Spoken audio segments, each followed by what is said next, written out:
গ্যালারির বাইরে এবং গ্যালারির ভিতরের যা মনোরঞ্জনমূলক পরিবেশ, আমি একে আসাম থেকে নিয়ে এসেছি। Real family show. New Kolkata Circus কালিয়াচকে বহুদিন পরে এই সার্কাস নিয়ে এসেছি। আমরা এই যে সার্কাস যেখানে লাগাবো সেই জায়গাটা ভেতরটা একবার দেখাচ্ছি। সমস্ত প্লেয়ারদের নিয়ে চলে আসা হয়েছে, মণিপুরি আর্টিস্ট, আসামি, নেপালি আর দূরে দূরের আর্টিস্ট নিয়ে আমরা এখানে কালিয়াচকে বগরি ঈদ উপলক্ষে চালু করব 16 তারিখ। ভেতরে মতকো আছে, যাবতীয় খেলা সার্কাস লাইনে যেটা হয়, জিমনাস্টিক শো, প্রত্যেক দিন আলেগ আলেগ শো, সেইভাবে চেঞ্জ প্রোগ্রাম দেখাবো আমরা। প্রত্যেকটা শোয়ে তো কমসে কম 500 থেকে 600 পাবলিক আমরা ক্যাপাসিটি করেছি। অনিল রাজপুত, বয়স কত? 33, আপনার উচ্চতা কত? 10 ফুট। আপনি কি আনন্দ দিবেন সমস্ত দর্শককে? কমেডিয়ান করি সার্কাসের জোকার বনি।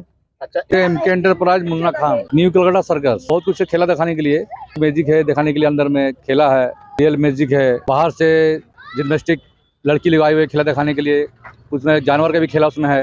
बकरीद के उपलक्ष्य में जो मेला लग रहा है, इसमें सभी आए माँ बहन, इसका मेला को रौनक बढ़ाएं।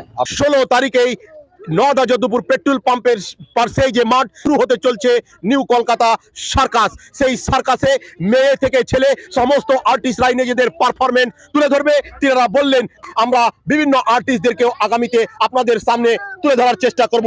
অতক্ষণে আপনারা জড়িয়ে থাকুন আপনাদের প্রিয় the Indian ground report expert Kaliachak breaking news চ্যানেলে। ধন্যবাদ।